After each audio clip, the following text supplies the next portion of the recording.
বর্ণিল আয়োজনে সারা দেশে উদযাপিত হচ্ছে জুলাই গণ অভ্যুত্থান দিবস।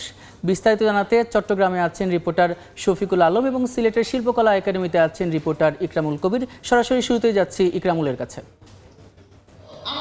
ইকরামুল,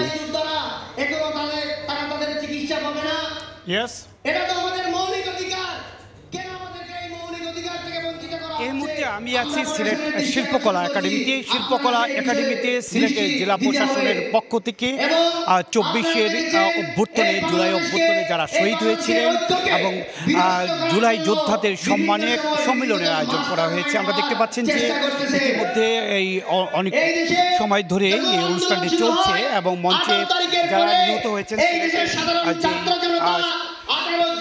গেজেটভুক্ত 14 জন যারা নিহত হয়েছিলেন এই অভ্যুত্থানের সময় জুলাই অভ্যুত্থানের সময় তাদের মঞ্চে তাদের পরিবারের সদস্যরা মঞ্চে আছেন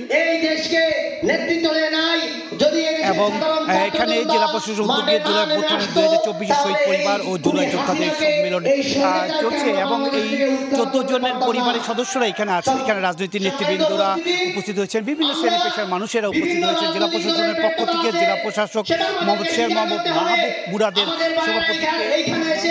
মুরাদের সভাপতিত্বে অনুষ্ঠিত হচ্ছে। এখানে প্রধান অতিথি হিসেবে উপস্থিত আছেন সিলেটের বিভাগীয় কমিশন খান মোহাম্মদ রেজাউল নবী এবং অতিথি হিসেবে উপস্থিত আছেন পুলিশের DIG Mushfiqur Rahman, SMP commissioner Rezaul Karim এবং পুলিশ সুপার মাহবুবুর রহমান মঞ্চে উপস্থিত আছেন এবং মঞ্চের বাইরে বিভিন্ন রাজনৈতিক দল বিএনপি, জামাত সহ অন্যান্য রাজনৈতিক দলের নেতৃবৃন্দরা উপস্থিত আছেন আহত মুক্তিযোদ্ধারা এবং আহত মুক্তিযোদ্ধার সাথে যারা পরিবারের সদস্যরা আছেন, আহত এবং নিহত পরিবারের সদস্যরা মঞ্চে উপস্থিত আছেন এবং সবকিছু মিলে বলা যায় একটি যেই 2024 সরকারকে পতনের পর একটি বছর পাড়িয়ে গেছে, সেই এক বছর উদযাপন উপলক্ষে জেলা প্রশাসনের পক্ষ থেকে এই আয়োজন করা হয়েছে এবং আয়োজনটি চলবে আরও বেশ কিছু সময়।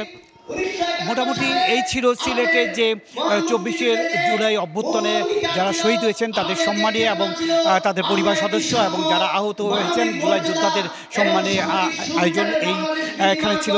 এই ছিল সিলেট শিল্পকলা একাডেমি। সবশেষে এবার আমি চলে যাচ্ছি চট্টগ্রামের খবর জানার জন্য। সেখানে রয়েছেন এই বর্ষপূর্তি উপলক্ষে বিভিন্ন আয়োজন।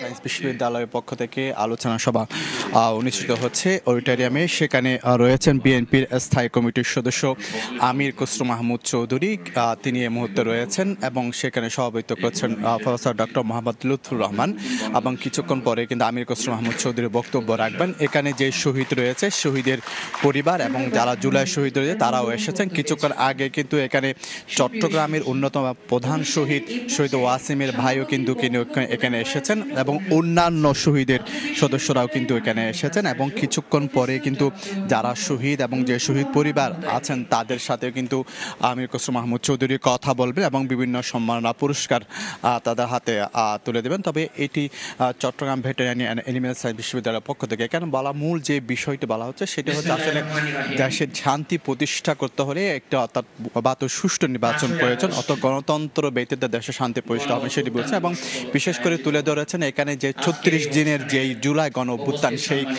গণ অভ্যুত্থানে বিভিন্ন ডকুমেন্টারি কিন্তু এখানে প্রদর্শন করা হয়েছে এবং একেবারে 36 দিনে কি কি ঘটনা ঘটেছে সেটি কিন্তু এই ডকুমেন্টারির মাধ্যমে কিন্তু তুলে ধরা হয়েছে। তো কিছুক্ষণ পরে কিন্তু বিএনপি স্থায়ী কমিটির সদস্য আমির খসরু মাহমুদ চৌধুরী রয়েছেন, কিছুক্ষণ পরে কিন্তু তিনি এখানে বক্তব্য রাখবেন এবং যে জুলাইয়ের এর নতুন বাংলাদেশের যে 36 দিনের যে ইতিহাস তিনি তুলে ধরবেন এবং নানা দিক নির্দেশনামূলক বক্তব্য তিনি রাখবেন। তো এই ছিল আমার কাছে সর্বশেষ চট্টগ্রাম ও সিলেট থেকে যুক্ত হয়ে সহকর্মীরা জুলাই গণ অভ্যুত্থান দিবসের নানা খবরাখবর জানাচ্ছিলেন।